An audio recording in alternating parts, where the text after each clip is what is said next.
سلام علیکہ سیدی یا رسول اللہ، صلاۃ و سلام علیکہ سیدی یا حبیب اللہ۔ تمام تعریفیں اللہ جل مجدہ الکریم کی ذات بابرکات کے لیے، جو خالق کائنات بھی ہے اور مالک شش جہات بھی۔ اللہ عز و جل کی تعریف و توصیف کے بعد درود رسول محتشم نبی مکرم، اللہ کے پیارے امت کے سہارے، رب کے محبوب دانائے غیوب، مالک رقاب امم فخر عرب و عجم، والی کون و مکان سیاح لا مکان، سید انس و جاں سرور لالا روخاں، نیر تاباں سرنشین محوشاں، ماہ خوباں شہنشاہ حسینہ، تتمائے دوراں سرخیل زہرہ جمالا، جلوائے صبح ازل نور ذات لم یزل، باعث تکوین عالم فخر آدم و بنی آدم، نیر بطحا رازدار ما اوحا، شاہد ماتعا صاحب علم نشرح، معصوم آمنہ حضرت احمد مجتبی محمد مصطفیٰ صلی اللہ تعالی علیہ وآلہ وسلم کی بارگاہ بے کس پناہ میں اپنی عقیدتوں، محبتوں اور ارادتوں کا خراج عقیدت پیش کرنے کے بعد عزتوں کی مسندوں پر جلوگر معزز و مکرم برادر گرامی حضرت علامہ مولانا حیدر صاحب قبلہ،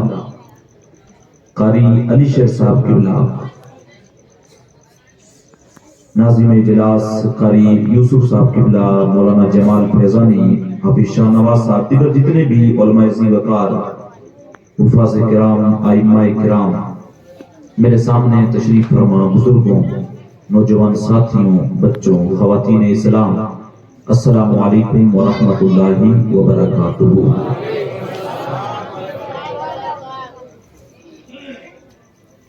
منزل سے آگے بڑھ کر منزل تلاش کر، منزل سے آگے بڑھ کر منزل تلاش کر، مل جائے تجھ کو دریا تو سمندر تلاش کر، ہر شیشہ ٹوٹ جاتا ہے پتھر کی چوٹ سے، ہر شیشہ ٹوٹ جاتا ہے پتھر کی چوٹ سے، پتھر ہی ٹوٹ جائے وہ شیشہ تلاش کر، پتھر ہی ٹوٹ جائے وہ شیشہ تلاش کر، اور سجدوں سے تیرے کیا ہوا صدیاں گزر گئی، سجدوں سے تیرے کیا ہوا صدیاں گزر گئی، دنیا تیری بدل دے وہ سجدہ تلاش کر، دنیا تیری بدل دے وہ سجدہ تلاش کر، اور ہر انسان جل رہا ہے عداوت کی آگ میں،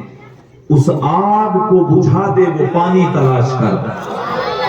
اس آگ کو بجھا دے وہ پانی تلاش کر،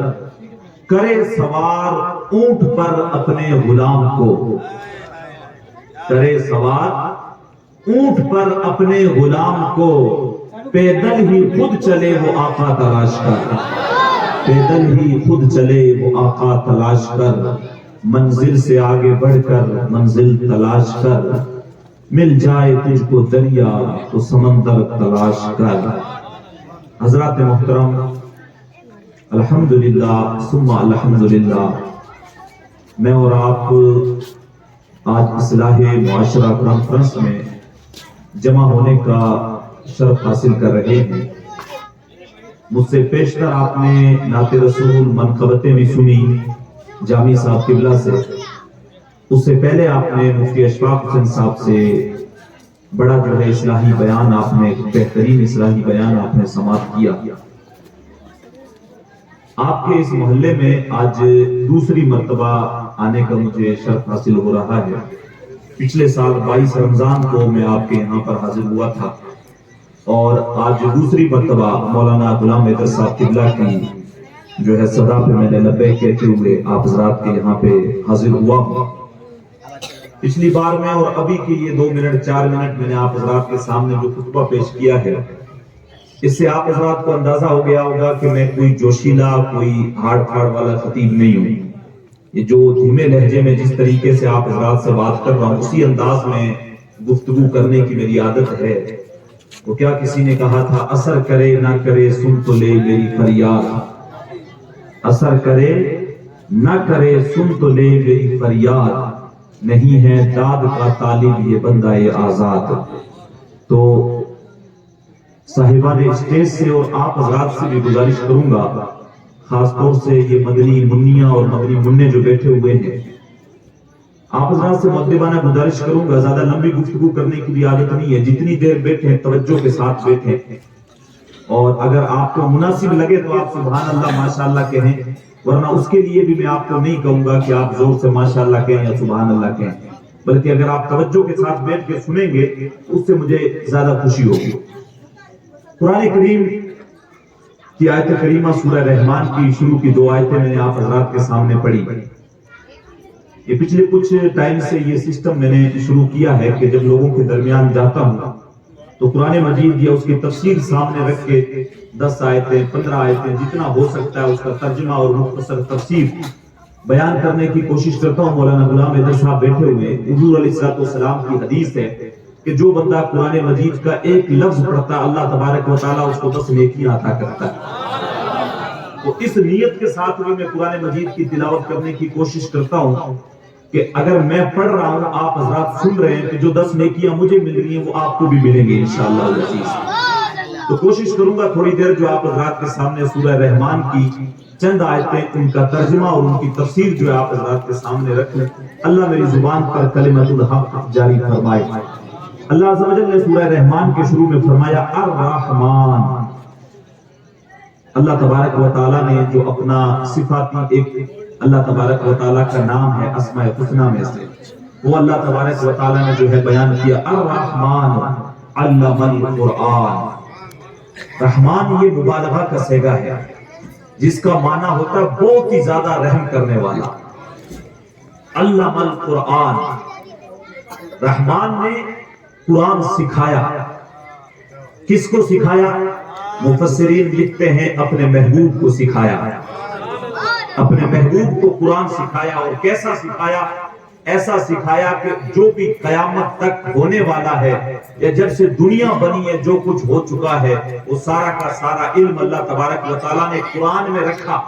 کیونکہ اللہ ارشاد فرماتا ہے تبیانا لکل شیء، ہر چیز جو ہے وہ قرآن کے اندر موجود ہے۔ اور یہاں پہ رب ارشاد فرما رہا ہے کہ رحمان نے قرآن جو ہے وہ اپنے محبوب کو سکھا دیا۔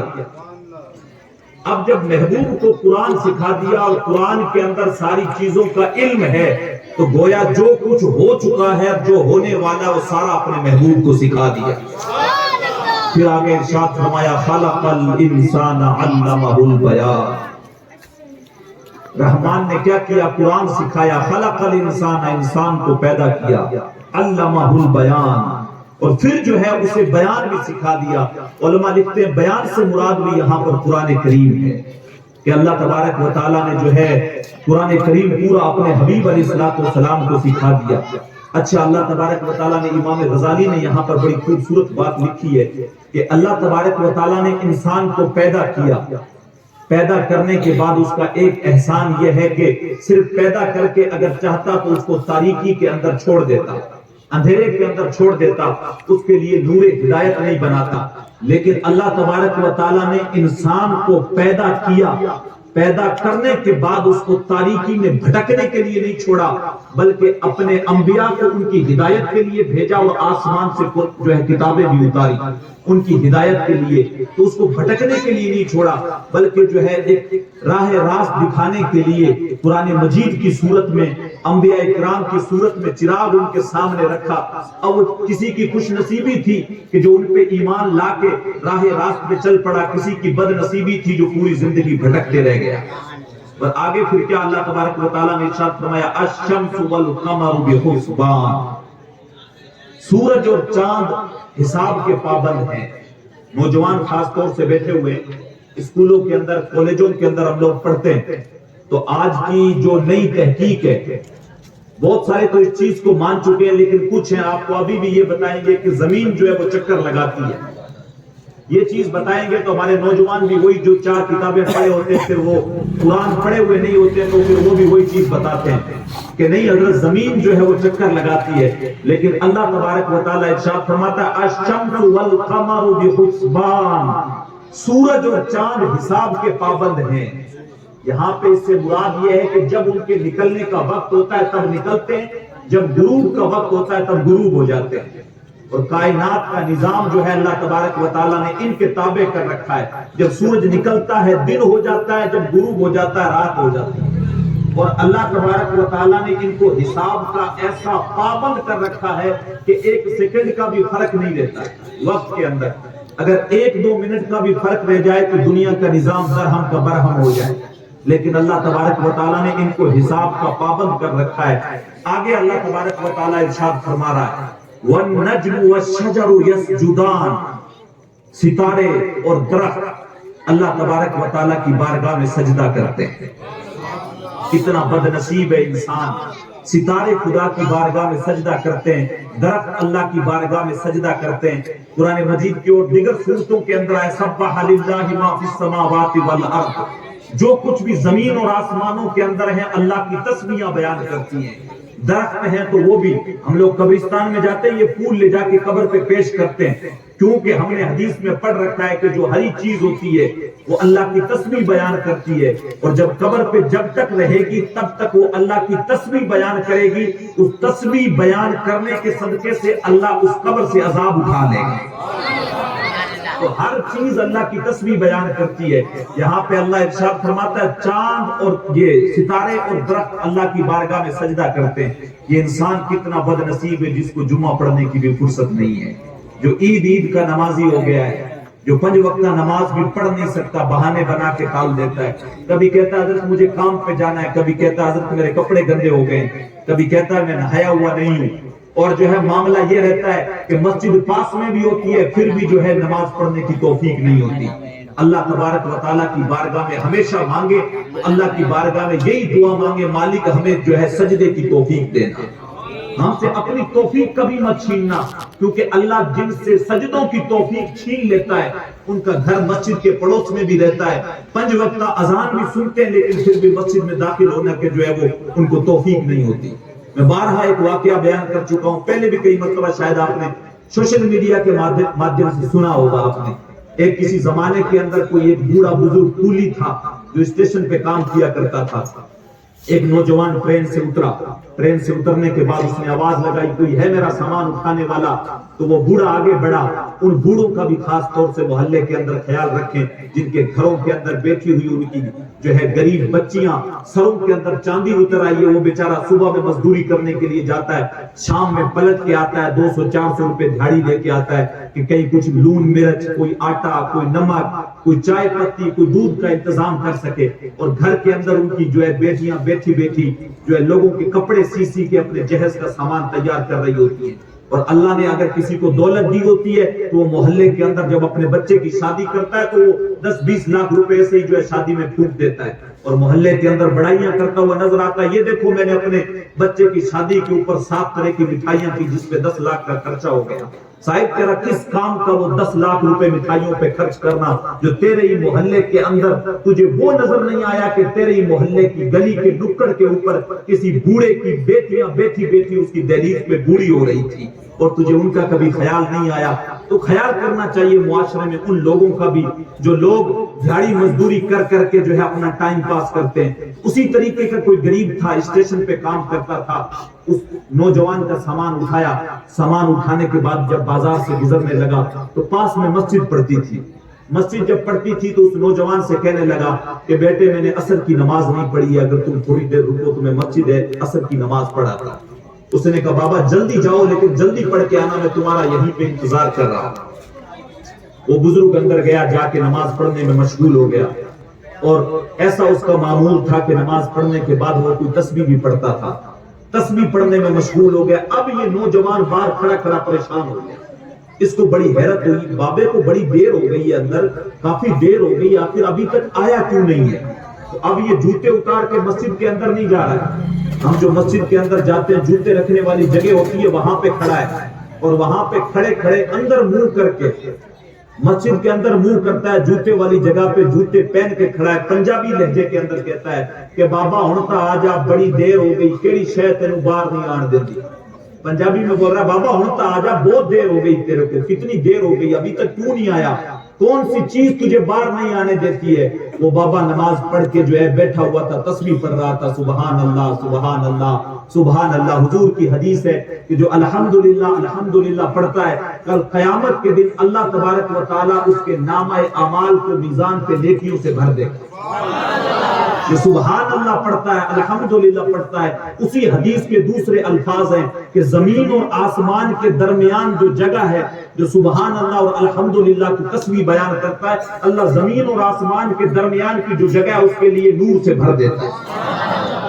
تو اللہ الحمدللہ سبحان اللہ کی تسبیح پڑھا کرے۔ اس بابے کی بھی عادت تھی، وہ تسبیح پڑھتا تھا، سبحان اللہ الحمدللہ الحمدللہ تسبیح پڑھ رہا تھا۔ اس نے اندر نہیں گیا، جوتوں والی جگہ پہ کھڑا ہو کے اندر منہ کر کے پنجابی لہجے میں کہتا ہے بابا بڑی دیر ہو گئی، کیڑی شے تینوں باہر نہیں آنی، ہن تا آ جا۔ تو اس بابے نے پیچھے مڑ کے مسکرا کے جواب دیا، پتر جڑی شے تینوں اندر نہیں آن دیندی اوہی مینوں باہر نہیں آن دیندی، جڑی شے تینوں اندر نہیں آن دیندی اوہی مینوں باہر نہیں آن دیندی۔ مسجد کی سیڑھیوں پہ کھڑا ہے، جہاں پہ ہم جوتیاں اتارتے ہیں وہاں پہ کھڑا ہے، لیکن اس کو توفیق نہیں ہوئی کہ چلو مسجد آ گئی ہے، نماز تو میں نے بھی نہیں پڑھی ہے، وضو کرتا ہوں 4 رکعت عصر کی نماز میں بھی پڑھ لیتا ہوں، لیکن نہیں۔ تو اللہ کی بارگاہ میں جب بھی دعا کریں، یہ دعا کریں مالک ہماری پیشانی جو ہے ہمیشہ تیری بارگاہ میں چھپتی رہے، ہماری نسلوں میں بھی کوئی بے نمازی نہ ہو۔ خیر اگر میں تفصیل میں جاؤں گا تو بات لمبی ہو جائے گی۔ آگے اللہ تبارک و تعالیٰ ارشاد فرماتا ہے، یہاں پہ ارشاد فرمایا وَالنَّجْمُ وَالشَّجَرُ يَسْجُدَانِ، ستارے درخت اللہ کی بارگاہ میں سجدہ کرتے ہیں۔ پھر آگے ارشاد فرمایا وَالسَّمَاءَ رَفَعَهَا وَوَضَعَ الْمِيزَانَ، اللہ تبارک و تعالیٰ ہی نے آسمان کو بلند کیا ہے۔ اللہ تبارک و تعالیٰ اپنی شان کبریائی بتا رہا ہے، یہ جو آسمان تم بلند نظر تمہیں آ رہا ہے، جو لاکھوں کلومیٹر کی دوری پہ ہے، اس کو اللہ تبارک و تعالیٰ ہی نے بلند کیا ہے۔ وَوَضَعَ الْمِيزَانَ، اور میزان عدل کو قائم جو کیا ہے وہ رب ہی نے کیا ہے۔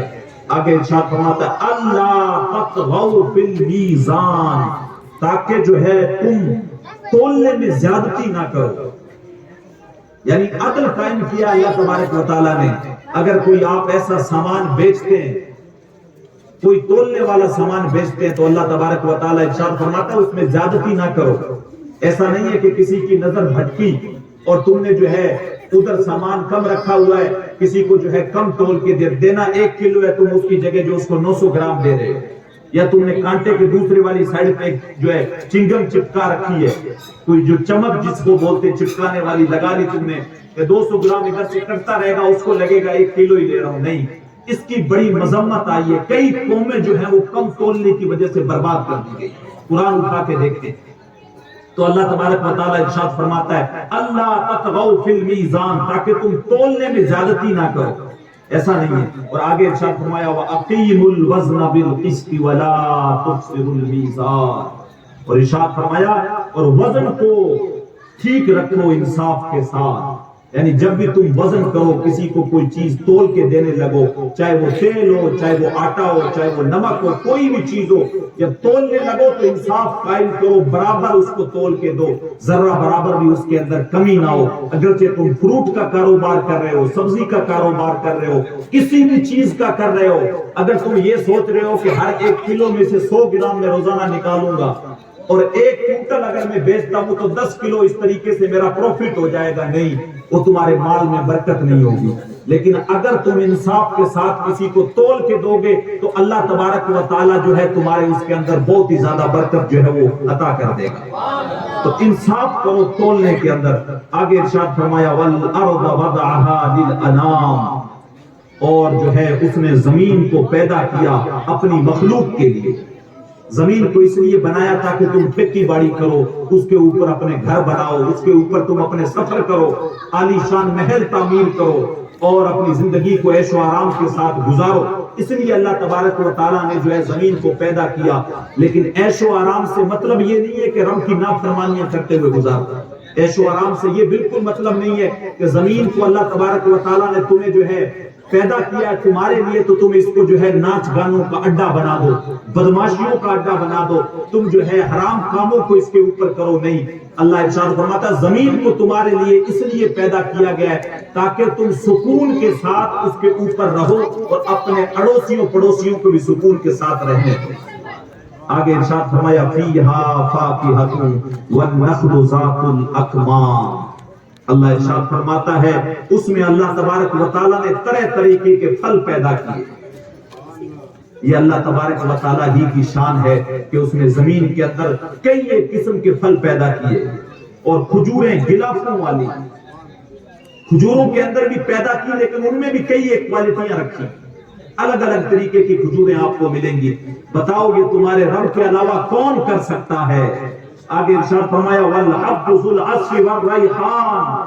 اور اناج بھی پیدا کیا تمہارے لیے، اور جو ہے اس کے ساتھ کیا کیا، اور بھوسا بھی رکھا جانوروں کے لیے۔ اناج تو تمہارے لیے رکھا، گیہوں جب تم نے بجائی کی اناج تمہارے لیے نکل گیا، کچرا جو بچا وہ جانوروں کے لیے رکھ گیا۔ تو اللہ تبارک و تعالیٰ نے تمہارے لیے کیسی کیسی نعمتیں رکھی۔ والریحان، اور خوشبودار پھول رکھے، یہ پھول اٹھا کے دیکھو، یہ پھول دیکھو تم، اللہ تبارک و تعالیٰ نے تمہارے لیے رکھے، جو تمہارے اسٹیجوں کی زینت بنا کے رکھا اس کو، تو خوشبودار پھول بھی اللہ نے تمہارے لیے پیدا کیے۔ یہ ساری کچھ نعمتیں اللہ نے بیان کی۔ اللہ تبارک و تعالیٰ نے ساری تمہارے لیے زمین پیدا کی، اس میں تمہارے لیے باغات لگائے، طرح طرح کے فروٹ اس میں پیدا کیے، تمہارے لیے اناج اگایا، جانوروں کے لیے بھوسا اگایا، کچرا بنایا، اس میں تمہارے لیے پھول بھی پیدا کیے۔ یہ ساری نعمتیں اپنی گنانے کے بعد اللہ تبارک و تعالیٰ ارشاد فرماتا ہے فَبِأَيِّ آلَاءِ رَبِّكُمَا تُكَذِّبَانِ۔ انسان بتا تو صحیح اپنے رب کی کون کون سی نعمت کو جھٹلائے گا، کون کون سی نعمت کو جھٹلائے گا تو؟ اس کی اگر ایک نعمت ہوتی تو تو جھٹلاتا، تو جدھر بھی نظر اٹھا کے دیکھے گا اسی کی رحمتوں کے جلوے تجھے نظر آئے گا۔ تو دیکھ تو صحیح، تو دیکھ تو صحیح، آسمان سے برستا ہوا پانی، جھرنوں سے برستا ہوا پانی، وہ پھلوں سے لدے ہوئے درخت، وہ ٹھنڈی ٹھنڈی ہوائیں، وہ الگ طریقے کے اتنے قسم کے تیرے لیے کھانے، وہ تجھے سب کچھ اللہ تبارک و تعالیٰ نے اتنی نعمتیں عطا کی۔ فَبِأَيِّ آلَاءِ رَبِّكُمَا تُكَذِّبَانِ، اپنے رب کی کون کون سی نعمتوں کو جھٹلاؤ گے؟ پھر ارشاد فرمایا خَلَقَ الْإِنسَانَ مِنْ صَلْصَالٍ كَالْفَخَّارِ۔ اللہ اکبر، ارشاد فرمایا اللہ تبارک و تعالیٰ نے انسان کو جو پیدا فرمایا ہے وہ بجنے والی مٹی سے، انسان کو جو پیدا کیا اپنے یہاں جو ٹھیکری جس کو بولتے ہیں گھڑے والی، جو بجتی ہے، جس کو اپنے اگر ناخن سے بجاتے ہیں انگلی سے تو بجتی ہے، اللہ ارشاد فرماتا ہے انسان کو بجنے والی مٹی سے پیدا کیا جو ٹھیکری کی مانند ہوتی ہے۔ انسان کی حقیقت تو یہ ہے، آج میں اور آپ تکبر کرتے ہیں، گھمنڈ کرتے ہیں، کسی کے پاس دولت آ جائے تو زمین پہ سینہ چوڑا کر کے چلتا ہے، کسی کے پاس گاڑی ہو تو پھر اس کا ایک الگ سرور رہتا ہے، کسی کے پاس بنگلہ ہو تو اس کا ایک الگ مزہ ہے، اس کا ایک الگ سرور ہے، اس کی جو ہے وہ ٹوری الگ ہو جاتی ہے، وہ سارا کچھ تکبر کرتا ہے۔ کسی کے پاس دولت کا نشہ ہے، کسی کے پاس پاور کا نشہ ہے، کسی کے پاس گاڑی کا نشہ ہے، کسی کے پاس مکان کا نشہ ہے، کسی کے پاس علم کا نشہ، الگ الگ نشے ہیں۔ لیکن اللہ ارشاد فرماتا ہے انسان ذرا غور تو کر، غور تو کر، تیری اصلیت ہے کیا؟ تجھے ایک پانی کے گندے ناپاک قطرے سے پیدا کیا گیا ہے۔ تو اپنی اصلیت پہ غور کرے تو کبھی بھی زمین پہ تکبر نہیں کر سکتا، گھمنڈ نہیں کر سکتا۔ تیری اوقات ہے کیا؟ اصل میں جب پہلے انسان کا وجود ہوا تو اسے بجنے والی مٹی جو ٹھیکری کی مانند ہوتی ہے اللہ نے اس سے بنایا، اور پھر اب تیری حالت یہ ہے کہ اللہ تبارک و تعالیٰ تجھے پانی کے گندے ناپاک قطرے سے تجھے پیدا کرتا ہے۔ انسان اپنی اصلیت پہ غور کر لے، کبھی تکبر نہیں کرے گا۔ آگے ارشاد فرمایا وَخَلَقَ الْجَانَّ مِن مَارِجٍ مِّن نَارٍ، اور اللہ تبارک و تعالیٰ نے جنات کو خالص شعلے سے پیدا کیا، آگ سے پیدا کیا۔ انسانوں کو تو مٹی سے بنایا، لیکن جنات کو بھڑکتا ہوا شعلہ ہوتا ہے آگ، اس سے پیدا کیا۔ پھر آگے اللہ ارشاد فرماتا ہے انسان کی حقیقت بتائی، جنات کی بتائی، پھر ارشاد فرماتا ہے فَبِأَيِّ آلَاءِ رَبِّكُمَا تُكَذِّبَانِ۔ انسان اپنے رب کی کون کون سی نعمت کو جھٹلائے گا، کون کون سی نعمت کو جھٹائے گا؟ رب المشرقین و رب المغربین، اللہ ارشاد فرماتا ہے وہی دونوں مشرقوں کا بھی رب ہے، وہی دونوں مغربوں کا بھی رب ہے۔ یا تو ایسا کر تو اس کی زمین سے نکل جا، اس کی دنیا سے نکل جا، لیکن ایسا تو کر نہیں سکتا۔ تو مشرق میں بھی جائے گا تبھی تجھے جو ہے وہی رب، اسی کا رب مالک ہے۔ تو مغرب میں بھی جائے گا اسی کا بھی رب ہی مالک ہے، تو اس کے حدود سے تو باہر نہیں نکل سکتا۔ فَبِأَيِّ آلَاءِ رَبِّكُمَا تُكَذِّبَانِ، اپنے رب کی، اے جن و انسان، یہاں پر جن اور انسان دونوں کو مخاطب کیا، ارشاد فرمایا اے جن اور انسانوں اپنے رب کی کون کون سی نعمتوں کو جھٹلاؤ گے۔ مرج البحرین یلتقیان، اس نے رواں کیا دونوں دریاؤں کو جو آپس میں مل رہے ہیں۔ دو دریا رواں کیے جو آپس میں مل رہے ہیں۔ بینہما برزخ لا یبغیان، ان کے درمیان آڑ ہے، آپس میں گڈمڈ نہیں ہوتے۔ آپ سوشل میڈیا جانتے ہیں، وہ دو دریاؤں کا ویڈیو آپ کے سامنے آتا ہے، ایک کا پانی جو ہے وہ نیلا رہتا ہے، ایک کا مٹی کی مانند پانی رہتا ہے، وہ دونوں ساتھ میں چلتے ہیں، میلوں چلتے ہیں۔ اللہ تبارک و تعالیٰ نے دو دریا ساتھ میں بہائے، لیکن اللہ ارشاد فرماتا ہے یہ تمہارے رب کی شان ہے کہ دونوں دریا آپس میں ملے ہوئے ساتھ میں چلتے ہیں، لیکن ایک دوسرے میں گڑبڑ نہیں ہوتا ہے۔ یعنی جو پانی مٹی والا ہے وہ اس سائڈ ویسا ہی رہتا ہے، ایسا نہیں ہے وہ اچھل کے اس میں چلا جائے، اور جو ادھر نیلا پانی ہے وہ بھی برابر ویسے ہی چلتا رہتا ہے، آپس میں ملتے نہیں ہیں۔ یہ تمہارے رب کی شان ہے۔ آپ پانی لو، ساتھ میں دودھ لو، دونوں کو ساتھ میں ڈالو برتن میں، دونوں مکس ہو جائیں گے۔ آپ فیصلہ نہیں کر سکتے دودھ ہے پانی ہے، لیکن تمہارے رب کی شان یہ ہے کہ دو دریاؤں کو ساتھ میں بہایا، لیکن ایک کا پانی دوسرے میں نہیں ملتا ہے۔ فَبِأَيِّ آلَاءِ رَبِّكُمَا تُكَذِّبَانِ، تو اے جن و انسان اپنے رب کی کون کون سی نعمتوں کو جھٹلاؤ گے؟ ایک نعمت ہوتی تو تم اس کا انکار کرتے، لیکن یہاں پہ تو رب نے پتہ نہیں ساری نعمتیں گنوا دی، کہا یہ دیکھو یہ بھی میری نعمت، یہ بھی میری نعمت۔ اگر تم گننے بیٹھ جاؤ گے تو تم رب کی نعمتوں کو گن نہیں سکتے۔ اچھا، آگے سمندر کے تعلق سے یا سمندر کا ذکر کیا، پھر آگے اللہ تبارک و تعالیٰ ارشاد فرماتا یخرج منہما اللؤلؤ والمرجان، اللہ ارشاد فرماتا ہے کہ ان میں سے موتی اور مرجان جو ہے وہ نکلتے ہیں، سمندر میں سے ہی موتی اور مرجان نکلتے ہیں۔ وہ غوطہ خور جب سمندر میں غوطہ لگاتے ہیں تو پھر وہاں سے وہ موتی بھی ڈھونڈ کے لاتے ہیں، وہ مرجان بھی ڈھونڈ کے لاتے ہیں، جن کی ملین میں بلین میں قیمت ہوتی ہے۔ تو یہ اللہ تبارک و تعالیٰ نے سمندر کی تہ کے اندر رکھا ہے۔ فَبِأَيِّ آلَاءِ رَبِّكُمَا تُكَذِّبَانِ، تو اے جن و انس اپنے رب کی کون کون سی نعمتوں کو جھٹلاؤ گے؟ ذرا دیکھو تو صحیح، سمندر کی تہوں میں اس نے تمہارے لیے موتی بھی رکھے، مرجان بھی رکھے، لیکن جو ہے انسان آج ناشکرا ہو گیا۔ اللہ نے اتنی نعمتیں دی انسان کے لیے، تو یہی کافی تھا کہ اللہ تبارک و تعالیٰ نے اس کو سانسیں دی، زندگی دی، اس کے بعد حضور علیہ السلام کی غلامی دے دی۔ اس سے بڑی بات تو کوئی تھی نہیں، اس سے بڑی کوئی بات تو تھی نہیں کہ حضور علیہ السلام ہمیں عطا کر دیے گئے، لیکن اتنی نعمتیں کھانے کے بعد بھی یہ انسان ناشکرا ہو گیا۔ یہ صبح شام اللہ کی ناشکری کرتا ہے، اچھا خاصا بزنس مین، پیسے کمانے والا، اچھی بلڈنگ، اچھی گاڑی، اور راستے سے گزر رہا ہو آپ کسی کو روک کے پوچھ لو جناب کیا حال ہے، کیسا چل رہا ہے دھندا پانی، وہ کہے گا بس حضرت دال روٹی والے بن رہے ہیں۔ دن میں ہزاروں کما رہا ہے لیکن منہ لٹکا کے کہے گا بس حضرت دال روٹی والے بن رہے ہیں۔ یعنی صبح شام دوپہر رات میں 4 مرتبہ کھانا کھا رہا ہے۔ جب من کیا بازار میں چلا گیا، چکن کھایا، کتنی طریقے کا مٹن کھایا، جب من کیا بریانی بنا لی، اتنا کچھ کیا، لیکن پھر بھی اس سے پوچھ لو اتنی اللہ نے نعمتیں دی ہیں، اتنے کپڑے دیے ہیں کہ ایک جو پہن لیتا مہینے تک دوبارہ اس کا نمبر نہیں آتا ہے، طرح طرح کے کپڑے پہنتا ہے، ڈیزائن والے جوتے پہنتا ہے، اچھے اچھے طریقے کی گاڑیاں ہیں، اے سی والے روم ہے اس کے پاس، اتنے بڑے بڑے گھر ہیں، سب کچھ ہے، لیکن کبھی روک کے پوچھو جناب کیا حال ہے، بزنس کیسے چل رہا ہے، منہ لٹکا کے مرے ہوئے لہجے میں کہے گا حضرت بس دال روٹی والے بن رہے ہیں۔ جب سے ہماری طبیعتوں میں ناشکری آ گئی ہے تب سے جو ہے پھر برکتیں ہم سے اٹھ گئی۔ وہ لوگ تھے، سادہ لوگ تھے، جو روٹی کے اوپر مرچی رکھ کے جو ہے گھٹنے پہ رکھ کے کھا لیا کرتے تھے دوپہر میں، ایک گلاس لسی کا مل گیا تو پی لیا، ورنہ ویسے ہی دوپہر کاٹ لیتے تھے۔ ایک وقت کھانا ملتا تھا، دوسرے وقت نہیں ملتا تھا، میلوں میل لمبا پیدل سفر کیا کرتے تھے. ایک سوٹ ہوتا تھا سال میں کبھی بدلنے کا موقع مل گیا تو مل گیا ورنہ نہیں ملا. حضرت امیر حمزہ رضی اللہ تعالیٰ عنہ صحابہ کی زندگیاں بھی تو دیکھیں. جب جو ہے جنگ احد کے اندر شہید کر دیے گئے تو حضرت امیر حمزہ کو جو چادر کفن کے لیے دی جا رہی تھی، جب جو ہے منہ ڈھکا جاتا تھا اتنی چھوٹی چادر تھی، پاؤں کھل جاتے تھے، اور جب پاؤں کی طرف سے ڈھکا جاتا تھا تو منہ کھل جاتا تھا. یہ وہ اسلام کے مجاہدین تھے،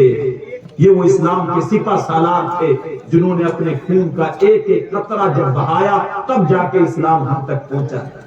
آج اتنے کپڑے چینج کرنے کے بعد، اتنے کھانا کھانے کے بعد ہم لوگ اللہ کے ناشکرے ہو گئے. آخر میں حضور نے ارشاد فرمایا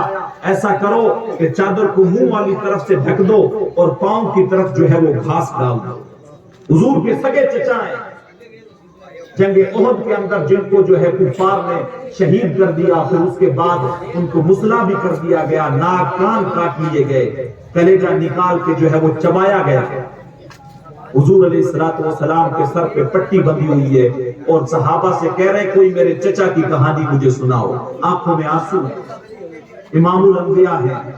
دیکھیں آپ معاملات دیکھیں، اسلام اتنی آسانیوں کے ساتھ ہم تک نہیں پہنچا ہے، لیکن ہم لوگ جمعہ بھی پڑھنے کی فرصت نہیں ہوتی ہے. جب جاتے ہیں، جب امام صاحب خطبہ پڑھنے کے لیے کھڑے ہوتے ہیں، جلدی جاتے ہیں. ہم لوگ تو نام کے اتنے مسلمان ہیں کہ ہمارے پاس ٹوپی بھی خود کی نہیں رہتی. ہم وہ پلاسٹک والی مسجد کے اندر ٹوپی رکھی رہتی ہے، وہ وہیں سے جا کے اٹھاتے ہیں. حضرت نے 2 رکعت نماز پڑھائی، جیسے ہی سلام پھیرا فوراً اس ٹوپی کو کھڑکی میں پھینکا اور بھاگتے ہوئے باہر نکل آتے. یہ مسلمان ہیں ہم، یہ مسلمان ہیں. شکوے بڑے بڑے کرتے ہیں، حضرت اللہ کی رحمتیں کیوں نہیں برستی ہیں، حضرت یہ مصیبت ہو گئی ہے، حضرت تعویذ دے دو، حضرت جھاڑ پھونک کر دو، حضرت دعا کر دو. مصیبت میں بھی یاد خدا ہم کو نہیں آتی. دعا منہ سے نہ نکلی، جیبوں سے عرضیاں نکلی. ہم لوگ جیبوں سے عرضیاں نکالتے ہیں، حضرت دعا کر دو، حضرت یہ کر دو، گھر میں برکت ہو جائے، آسیب ہو گیا ہے، کھلا ہو گیا ہے، یہ ہو گیا ہے، کوئی شیطانی سایہ ہو گیا ہے. کسی بابا نے کہہ دیا ہے تمہارے گھر میں چڑیل ہے، تمہارے گھر میں جنات ہیں، تمہارے گھر میں یہ ہیں. صاحب یہ آسیب، یہ جنات، یہ چڑیلیں، یہ ساری کچھ جو بھٹک رہی ہیں، اس کا ایک سبب یہ ہے کہ ہم نے یہ جو قرآن اللہ کی کتاب ہے اس کو اپنے سے دور کر دیا ہے. قرآن کو ہم نے رکھا صرف روشن دان میں رکھا، کبھی اس کے اوپر سے دھول بھی صاف نہیں کیا، کبھی پڑھنے کی توفیق ہی نہیں ہوئی، کبھی اس کو پڑھ کے دیکھا ہی نہیں ترجمے کے ساتھ کہ یہ اللہ کا قرآن ہم سے کہہ کیا رہا ہے، یہ ہمیں کس چیز کی طرف بلا رہا ہے. ہم لوگ تو مسجد میں بھی گئے تو 2 منٹ کے لیے گئے، حضرت ہمارا دم گھٹنے لگے. امام مالک کا قول سنیں اور اپنے سینے پہ ہاتھ رکھ کے دیکھیں کہ ہم کون سی کیٹیگری میں آتے ہیں. امام مالک نے کہا المؤمن فی المسجد کالسمک فی الماء. مومن کی مثال مسجد میں ایسے ہے جیسے مچھلی پانی میں ہوتی ہے، باہر نکلنا نہیں چاہتی ہے، سوچتی ہے ہمیشہ پانی میں ہی رہوں، وہیں پہ گوتے لگاتی رہوں. کا مومن کی مثال ایسے ہے جب مسجد میں چلا جاتا ہے باہر نکلنا نہیں چاہتا ہے. حضور نے ارشاد فرمایا جو 7 لوگوں کا ذکر کیا کل قیامت کے دن جب اللہ کے عرش کے علاوہ کوئی سایہ نہیں ہوگا، 7 لوگ ایسے ہوں گے جن کو اللہ اپنے عرش کا ٹھنڈا سایہ نصیب کرے گا. اس میں سے جو تیسرے بندے کا حضور نے ذکر کیا اس میں ارشاد فرمایا وَرَجُلٌ قَلْبُهُ مُعَلَّقٌ فِي الْمَسَاجِدِ. تیسرا بندہ وہ ہے جس کا دل ہمیشہ مسجد میں لٹکا ہوا رہا. ایک نماز پڑھ لی تو دوسرے کے انتظار میں بیٹھا رہا، ایک نماز پڑھ لی دوسرے کے انتظار میں رہا. میرے حضور نے ارشاد فرمایا کچھ لوگ ہوتے ہی ایسے ہیں جو مسجدوں کی میٹھے ہوتے ہیں، جب بھی تم ان کو تلاش کرو گے تمہیں مسجدوں میں ملیں گے. بلکہ وہ لوگ وہ تو نماز پڑھتے ہیں، وہ بوڑھی عورتیں جو مسجدوں کی صفائیاں کرتی ہیں ان کا بھی بڑا مقام ہے. حضور کے زمانے میں بھی ایک بوڑھی عورت تھی جو مسجد نبوی کی صفائی کرتی تھی. کچھ دن ہوئے کہ حضور کو نظر نہیں آئی تو وہ لوگ تکبر نہ کریں، یہ نہ سوچیں کہ یہ مسجد کے اندر نائب امام ہے تو صفائی کی اسی کی باری ہے، وہی دنیا صاف کرے، وہی امام صاحب جھاڑو لگائے، امام صاحب بھی پانی جو ہے سے مسجد صاف کرے. نہیں، مسجدیں جو صاف کرتے ہیں ان کا بڑا مقام ہے، ان کا بڑا اللہ کا گھر ہے، اس کی شان ہی الگ ہے. بلکہ مسجد کے تعلق سے تو یہاں تک آتا ہے مسجد صاف کرنا، مسجد بنا دینا. من بنا للہ مسجدا بنا اللہ لہ بیتا فی الجنہ. اللہ کے حبیب نے ارشاد فرمایا جو اللہ کا گھر مسجد بناتا ہے اللہ تبارک و تعالیٰ اس کے لیے جنت میں ایک محل تیار کر دیتا ہے. اس سے مراد یہ نہیں ہے کہ ایک بندہ پوری مسجد کھڑی کر دے، اس کی استطاعت کے مطابق اگر اس نے 2 اینٹیں بھی لگا دی تو اللہ اس کو بھی جو ہے جنت میں گھر عطا کر دیتا ہے۔ تو وہ بڑھیا تھی، مسجد نبوی کی صفائی کرتی تھی،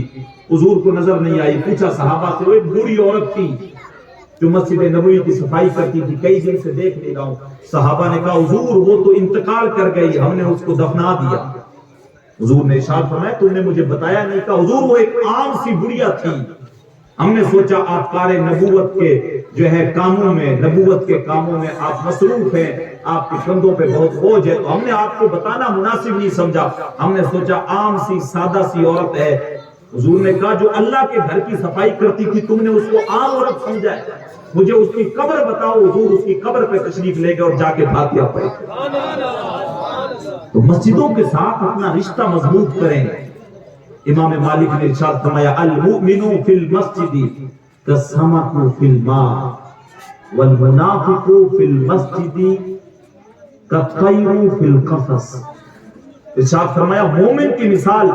مسجد میں ایسے ہے جیسے مچھلی پانی میں رہتی ہے،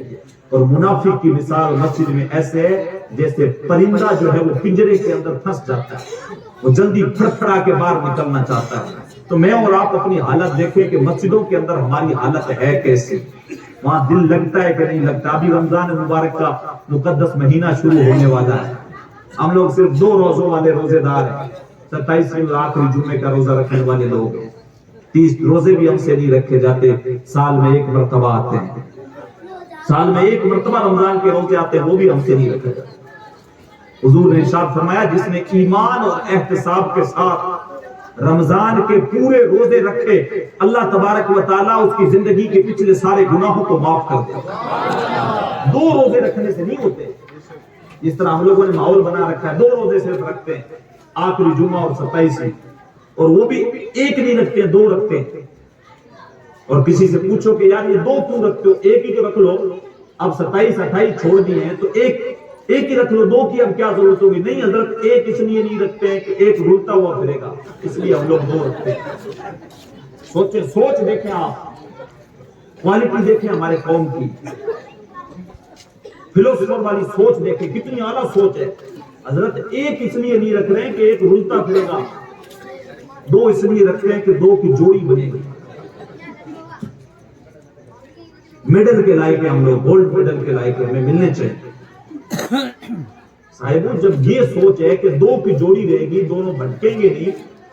تو حضرت بیٹھے ہوئے پوچھیں 30 کی جوڑی بہتر نہیں رہتی؟ 30 کی تو ایک پوری جماعت بن جائے گی جو ایک آپس میں جو ہے ایک قافلہ بن کے رہے گا۔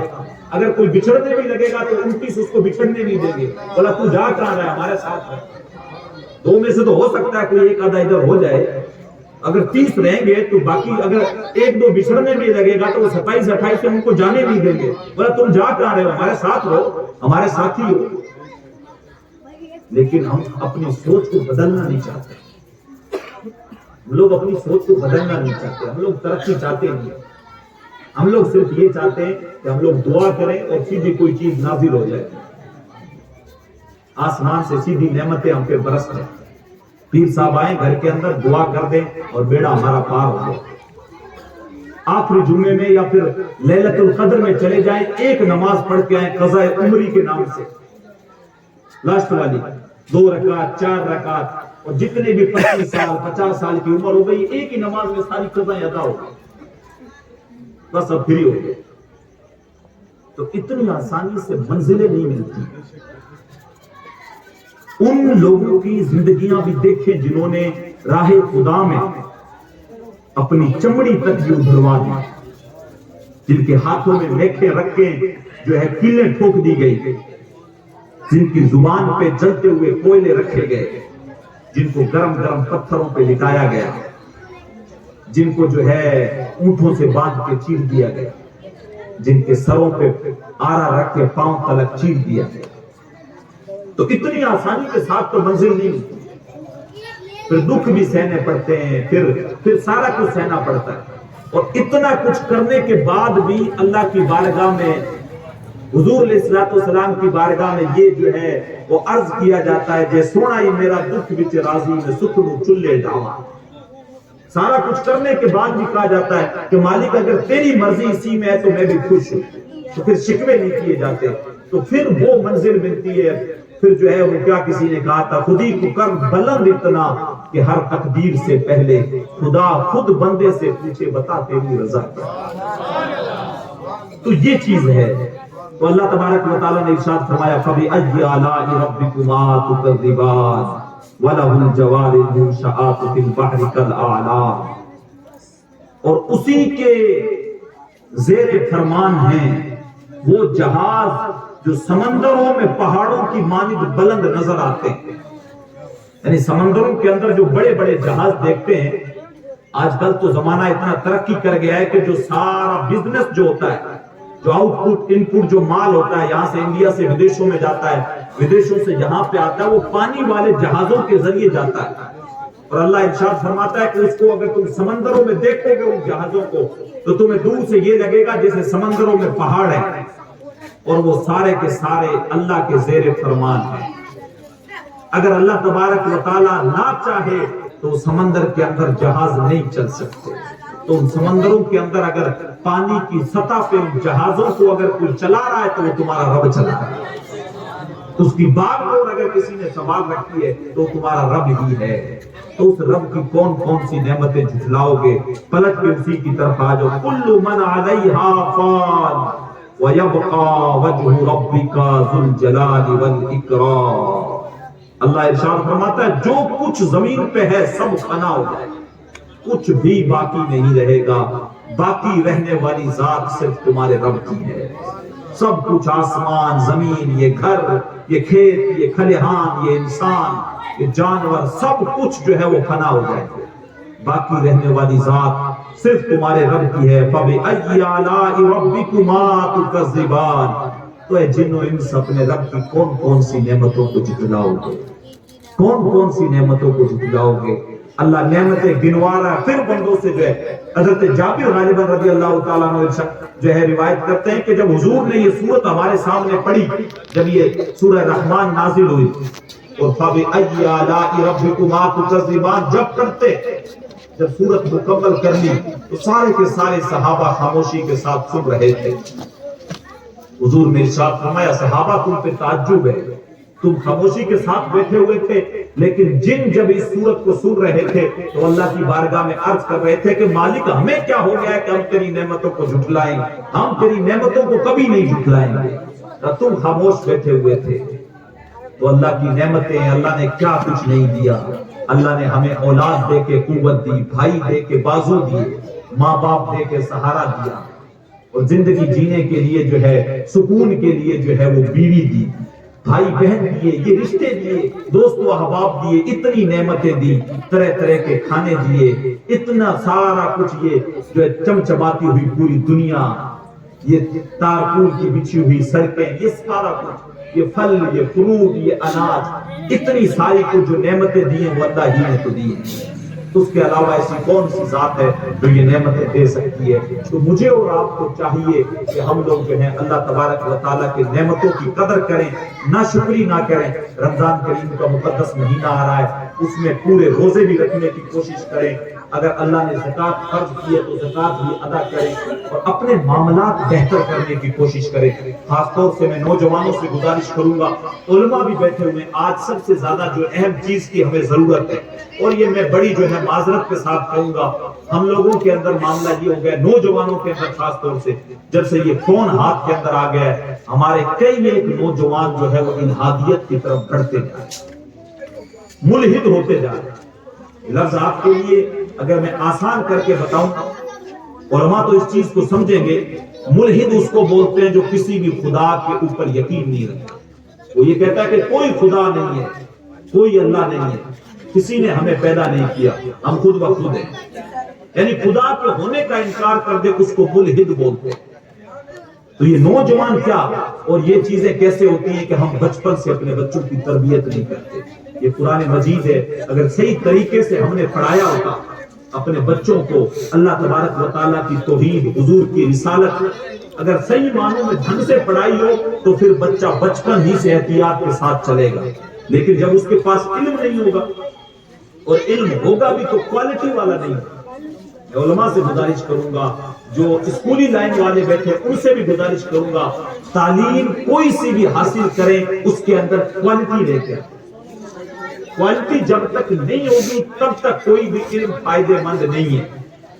ہم چاہے عالم بن جائیں، سروں پہ پگڑیاں باندھ لیں، قاری بن جائیں، حافظ بن جائیں، قرآن آپ کو یاد نہیں ہے، قاری بن جائیں، قرآن دیکھ کے آپ کو پڑھنا نہیں آ رہا، عالم آپ بن گئے، آپ کوئی بھی جو ہے وہ کتاب پڑھ نہیں سکتے، کوئی بھی مسئلہ نہیں نکال سکتے، کچھ بیان نہیں کر سکتے، تو پھر یہ آپ کے اندر کوالٹی نہیں ہے۔ اور اگر ہم کسی معاملے پہ بات کر رہے ہیں، جیسے اگر مدارس کے اوپر کہہ رہے ہیں کہ مدارسوں کے اندر اگر تعلیمی کوالٹی میں کمی آ گئی ہے، یا کوئی بھی تعلیم ہے جو مینٹل اعتبار سے ہم لوگوں نے جو ہے وہ ترقی نہیں کی ہے، ہم لوگ جہاں تھے وہی کے وہی، گھر ہم نے اچھے بنائے، اسٹینڈرڈ ہم نے اپنا اچھا کیا ہے، کپڑوں کا، کھانے پینے کا، اس کا، لیکن دین کے مذہبی معاملے میں اور تعلیمی معاملے میں، چاہے وہ دنیاوی تعلیم ہو چاہے دینی تعلیم ہو، اس میں جو کوالٹی آنی چاہیے تھی وہ نہیں آئی۔ تو اگر کسی مدرسے کے تعلق سے یا کوئی چیز کہہ رہے ہیں کہ مدرسوں کے اندر تعلیم کی کوالٹی بہتر ہونی چاہیے، تو مدرسے والوں کو اس سے یہ چیز نہیں لینی چاہیے کہ ہم مدرسے کا مذاق اڑائیں، نہیں، یعنی جیسے حضرت قبلہ بیٹھے ہوئے، اگر میں کہوں، اگر آپ میں سے کوئی ہے بیمار ہے، ڈاکٹر کے پاس گیا اور ڈاکٹر نے یہ کہا کہ حضرت آپ کو ہو گیا ٹائیفائڈ، تو ڈاکٹر کا مراد آپ وہاں پہ یہ نہیں ہے کہ وہ آپ کو ڈرا کے مارنا چاہتا ہے، نہیں، اس نے آپ کو مرض بتایا، اس کا مطلب یہ وہ آپ کو کہہ رہا ہے کہ آپ اس کا علاج کروائیں، وقت سے پہلے اس کا علاج کروائیں، ورنہ یہ آپ کے لیے ناسور بن سکتا ہے۔ تو اگر اسی طریقے سے اسکولوں میں یا پھر مدارس کے اندر تعلیمی کوالٹی میں گراوٹ ہے اور اس پہ کہہ رہے ہیں کہ چندہ بہت زیادہ ہو رہا ہے لیکن ویسا رزلٹ نہیں مل رہا ہے، تو اس کا مطلب یہ نہیں ہے کہ مدرسوں کی ہم برائی کر رہے ہیں، نہیں، بلکہ مدرسے والوں کو آگاہ کر رہے ہیں کہ جس طریقے سے تعلیم ہونی چاہیے وہ نہیں ہو رہی ہے، آپ اس کا کوئی حل تلاش کریں، اچھے ٹیچرز رکھیں، اچھے اساتذہ رکھیں، اور تعلیم کا گراف ہے اس کو اوپر لے کے آئیں۔ سالانہ چاہے 4 بچوں کو دستار دیں لیکن کوالٹی والے بچے پیدا کریں، تاکہ وہ اسٹیج پہ کھڑے ہو کے جب دین کی بات کریں تو سامنے سے اگر کوئی اعتراض کرے تو اس کا جواب بھی دے سکے، کسی مسجد میں جب وہ بیٹھے تو ان سے کوئی اگر مسئلہ پوچھے تو اس مسئلے کا جواب دے سکے، وہ کسی منچ پہ کھڑے ہو تو جب وہ بات کریں تو قرآن اور حدیث کے ساتھ کریں، جب وہ مصلی پہ کھڑے ہو تو ان کے پاؤں کپ کپائیں نہیں۔ تو اگر یہ چیز ہم کہہ رہے ہیں تو اس کا مطلب یہ ہے کہ وہ مرض ہے جس کی تشخیص ہم کر رہے ہیں، یہ چیز بتا رہے ہیں کہ آپ اس کا وقت رہتے ہوئے علاج کریں۔ اگر اسی طریقے سے ہوٹل والے حالات اور جس طریقے سے ہاسٹل والے حالات ہوتے ہیں مدرسوں کے بنائے رکھیں تو آنے والی نسلیں آپ کو کبھی معاف نہیں کریں گے، کبھی بھی آپ کو معاف نہیں کریں گے۔ اور محلے کے جو شہروں کے ذمہ دار حضرات ہیں ان سے بھی میں گزارش کروں گا، یہ جو نوجوان نسل ہے، نوجوان جو کوئی 10ویں پڑھ کے چھوڑ چکا ہے، جو 12ویں پڑھ کے چھوڑ چکا ہے، یا ابھی کچھ پڑھ رہے ہیں تو اس کے بعد پھر یہ غلط کاموں کی طرف جا رہے ہیں یا اس تعلیم کو مکمل نہیں کر رہے، تو آپ حضرات کی ذمہ داری بنتی ہے کہ آپ ان حضرات کو ایک تنظیم کے تحت لیں اور دیکھیں کہ کوالٹی والے بچے کون سے ہیں، تاکہ ان کو اچھی کوالٹی کی تعلیم دلائیں، تاکہ وہ قوم کی باغ ڈور آ کے سنبھال سکیں۔ یہ چیز بہت اہم ہے، یہ چیز بہت اہم ہے، اور خاص طور سے نوجوان بچوں کو جب دینی اور دنیاوی تعلیم جب رکھیں تو کم سے کم ان کو دین کا اتنا علم دیں کہ کوئی بھی طوفان آئے بدعقیدگی کا، کوئی بھی جھونکا آئے ایسا، تو ان کے ایمان کو خراب نہ کر سکے، اتنا کم سے کم ان کو ضروریات دین کا اور عقائد کے تعلق سے علم ہو کہ کوئی بھی بہروپیہ ان کا ایمان خراب نہ کر سکے۔ تو یہ نوجوانوں سے بھی میں گزارش کروں گا، آپ کے ہاتھ میں سوشل میڈیا ہے، فون ہے، آپ ہر کسی بندے کو نہ سنیں، کیونکہ آج جو ہے وہ اسلامی لبادہ اوڑھ کے بہت سارے ایسے بھی چور بیٹھے ہوئے ہیں جو آپ کا ایمان کب لوٹ لیں گے آپ کو پتہ ہی نہیں ہوتا ہے، یہ پتہ ہی نہیں ہوتا ہے۔ بندہ سوچ رہا ہوتا ہے میں بہت انٹیلیجنٹ ہوں، حضرت مجھے صحیح اور غلط کا پتہ ہے، آپ کو پتہ نہیں چلتا کب ہاتھ سے ایمان نکل چکا ہوتا ہے۔ تو اس کے لیے لازمی ہے حضرت قبلہ جیسے جو ائمہ حضرات ہیں اور جن کو واقعی میں ان چیزوں کے بارے میں پتہ ہے بھئی یہ عالم ہے اور حضور علیہ الصلوۃ والسلام اللہ تبارک و تعالیٰ کی ذات کے تعلق سے یا صحابہ اہل بیت ان کے تعلق سے اس کا رویہ اچھا ہے اور علماء اہل سنت میں سے ہے، تو ان سے نشاندہی کروائیں کہ اگر ہم یوٹیوب وغیرہ پہ سنتے ہیں تو کن کو سنیں، تو جو یہ آپ کو گائیڈ لائن دیں کہ ان کو آپ سنیں تو انہی کو سنیں، خود میں مفتی بننے کی کوشش نہ کریں، ورنہ پھر کیا ہوگا کہ آپ سے کب جو ہے ایمان نکل جائے گا پتہ ہی نہیں چلے گا۔ تو آج سوشل میڈیا کے ذریعے سے بھی دین سیکھا جا سکتا ہے، حضرت کے پاس بھی آئے پوچھیں، خاص طور سے توحید اور حضور علیہ الصلوۃ۔ اور ایک بات میں بڑی معذرت کے ساتھ کہوں گا، وہ یہ ہوا ہے کہ ہمارے بچے جو اگر آج بہت سارے اگر کچھ ایسے ہو گئے جو یا دوسرے فرقے والوں کی طرف جا رہے ہیں، تو کہیں نہ کہیں ہمارے علماء کی بھی اس کے اندر غلطی ہے کہ انہوں نے صحیح معنوں میں ان کو وہ چیزیں دی نہیں جس کی انہیں ضرورت تھی۔ سب سے پہلے ان کو ضرورت تھی کہ اللہ تبارک و تعالیٰ کی توحید ان کو بہت اچھے طریقے سے بتایا جاتا، ان کو یہ سکھایا جاتا کہ آپ کی سانس سے لے کے آپ کے قدم جو اٹھ رہے ہیں A to Z جتنی چیزیں، آپ کا یہ جو ڈھانچہ نظر آ رہا ہے، یہ کائنات کے اندر پھیلی ہوئی بہار ہے، یہ A to Z جتنی چیزیں، یہ ساری کی ساری پیدا کرنے والی ذات وہ رب کی ذات ہے۔ تو اللہ کی ذات میں توحید پہلے بتائی جاتی، پھر حضور کی محبت، تو اسٹیپ بائی اسٹیپ چیزیں آتی تو نوجوان وہاں نہیں جاتے، لیکن کیا کیا وہ بد عقیدگی سے، وہ بد نصیبی سے معاملہ یہ ہو گیا کہ علم جب تھا نہیں تو لوگوں نے کیا کیا کہ پہلے پکڑا جہاں سے شروعات کرنی چاہیے تھی وہاں کی نہیں، اور سیدھا ہی جو ہے وہ پکڑ کے سیدھا ہی وہ جو ہے نا ایمان کا طریقہ یہ بتا دیا کہ آپ کا ایمان یہ ہے کہ آپ ڈائریکٹلی جو ہے نا فاتحہ درود اگر کرتے ہیں تو آپ مومن ہیں ورنہ پھر آپ نہیں ہیں۔ اس معاملے پہ لا کے رکھ دیا، یعنی اسٹیپ بائی اسٹیپ لے کے آتے ہیں، پہلے توحید پہ، پھر رسالت پہ، پھر ان چیزوں پہ، اور لا کے یہ چیزیں بتاتے ہیں۔ اب توحید اور رسالت کے تعلق سے بچوں کو پتہ ہی نہیں ہوتا ہے، ان کو کوئی بہروپیہ آ کے یہ چیزیں جب ان کے دماغ میں ڈالتا، بولا تم کیا کر رہے ہو، اور بہت ساری چیزیں ہمارے معاشرے کے اندر جو فرضی مزار بنے ہوئے تو اصلی مزار ہے، ان کا کوئی انکار نہیں، ان کے اوپر جانا بھی جائز ہے، ان کے اوپر فاتحہ پڑھنا بھی جائز ہے، ان کے وسیلے سے اللہ کی بارگاہ میں دعا کرنا بھی جائز ہے بغیر کسی شک کے، کوئی شک نہیں۔ جیسے خواجہ غریب نواز ہے، صوفی امید الدین صاحب ہیں، یا پھر جام سراب چلے جائیں دادا جمال شاہ ہیں، یا پھر دہلی چلے جائیں خواجہ نظام الدین ہے، خواجہ قطب الدین ہے، تو جو مزارات ہیں علماء نے جن کی جو ہے وہ متعین کر رکھا ہے یہ اللہ کے ولیوں کے مزارات ہیں، وہاں پہ جانا، فاتحہ پڑھنا، دعا کرنا، ان کے وسیلے سے کوئی شک نہیں۔ معاملہ کہاں گڑبڑ ہوا جہاں پہ کسی نے بھٹے پہ کوئی 4 اینٹیں رکھ کے مزار بنا دی، کسی نے دھورے پہ بنا دی، کسی نے کئی بنا دی، اور ہماری عوام میلوں کے نام پہ ٹریکٹر بھر بھر کے، گاڑیاں بھر بھر کے وہاں پہ پہنچ گئی، عورتیں بھی پہنچ گئی، مرد بھی پہنچ گئے۔ تو اب وہاں پہ کیا ہے کہ پھر گئے تو وہاں سے وہ فیض ملنا نہیں ہے جو آپ کو خواجہ غریب نواز کے دربار سے ملے، تو پھر مسئلہ کیا ہوا کہ کسی نے پھر اس طریقے سے ورگلانا شروع کیا، بولا یار تم لوگ یہاں پہ آ گئے ہو، یہاں پہ تو کچھ ہے ہی نہیں، یہاں پہ ایسے ہی آ گئے تم لوگ۔ تو دھیرے دھیرے پھر بندوں کو اس طریقے سے کر کر کے جو ہے نا پھر نوجوانوں کو بہکایا جاتا ہے۔ تو نوجوانوں سے گزارش کروں گا دین سیکھیں، دنیاوی تعلیم کی طرف بھی آئیں، لیکن کوالٹی کے ساتھ۔ RS میں اگر آپ جانا چاہتے ہیں جائیں، MBBS کریں، آپ انجینئرنگ کریں، آپ ڈاکٹری کریں، آپ UPSC کی تیاری کریں، لیکن لازمی کریں۔ آج اگر سسٹم کے اندر ہم نے اپنی پکڑ بنانی ہے اور اپنے آپ کو کہیں پہ کسی سٹیج پہ کھڑا کر کے دکھانا ہے، تو ہر سبجیکٹ کے اندر ہمارے پاس اپنے خود کے بچے ہونا بہت ضروری ہے۔ اس کے ساتھ ساتھ دنیاوی تعلیم کے ساتھ ساتھ دینی تعلیم لازمی رکھیں، اتنی قرآن اور حدیث کے ساتھ ساتھ عقیدہ اتنا درست ہو سکے کہ کوئی بھی ہمارے عقیدے کو جو ہے وہ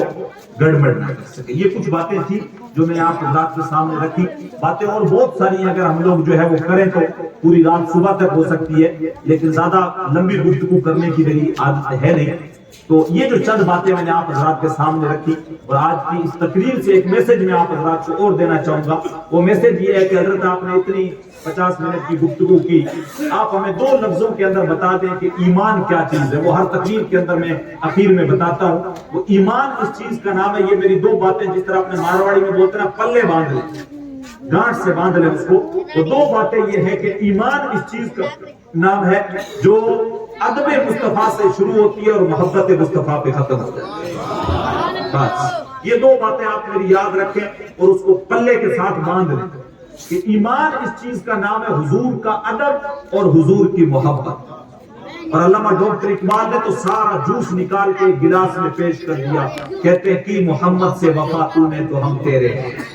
کہ محمد سے وفا تو نے تو ہم تیرے ہیں، یہ جہاں چیز ہے کیا لوح و قلم تیرے ہیں۔ باتیں بہت ساری ہیں کرنے کے لیے، جی چاندہ ہے اس رات نو محشر دی فجر تک روک لواں، جے وس چلے میرا سہنے نو حشر تک روک لواں، نہ نظر کرم دی چھات مکے، نہ اے بات مکے، نہ اے رات مکے، مگر دل کے ارمان نہ پورے ہوئے تھے ابھی، یہ غضب ہو گیا کہ سحر ہو گئی، ان کی زلفیں جدھر بھی بکھرتی گئی،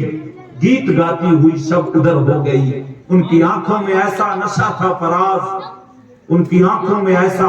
نشہ تھا فراز، جس نے دیکھا وہی لڑکھڑاتا گیا، تم سے فریاد ہے اے گنبد خضرا والے، کعبے والوں کو ستاتے ہیں کلیسا والے۔ امام صاحب قبلہ ہیں، میرے ساتھی بھی، ہم لوگ ایک مدرسے میں نہیں پڑھے لیکن حضرت فیضان اشفاق میں پڑھتے تھے، مولانا غلام حیدر صاحب، میں فیضان اشرف میں پڑھتا تھا، ایک ہی ہمارا دور رہا ہے، ساتھ میں پڑھے، 8 کلومیٹر کا فاصلہ تھا، آپ کی مسجد میں امام ہے، ہر اعتبار سے ان کا ساتھ دیں، ان کی اقتداء کے اندر چلیں، جو بھی دین کے معاملات میں آپ کو گائیڈ لائنز دیں یا جو بھی چیزیں کہیں تو نوجوان خاص طور سے بوڑھے کسی بھی طریقے کا کوئی بھی اختلاف پیدا کرنے کی کوشش نہ کریں، بلکہ جو چیز حضرت کہیں حضرت کی اقتداء میں چلیں، اور جو ہے مل کے ساتھ میں دین کا دنیاوی تعلیم کے لیے، دینی تعلیم کے لیے، معاشرے کی بہتری کے لیے، محلے کی بہتری کے لیے، دین کی بقا کے لیے حضرت کی اقتداء میں جو ہے وہ کام کریں۔ اور پچھلے سال جو ہم نے کمیٹی بنائی تھی فیضان مولا علی رضی اللہ تعالی عنہ، ان کے جتنے بھی نوجوان ہیں وہ سارے بھی جو ہیں وہ مبارکباد کے لائق ہے، اللہ آپ سب کی عمروں میں برکتیں نصیب کرے، خوب دین کی خدمت کریں، خوب اپنی جو ہے قوم کے لیے، انسانیت کے لیے، محلے کے لیے، اسلام کے لیے بہتر کام کریں، اللہ آپ سب کو دنیا آخرت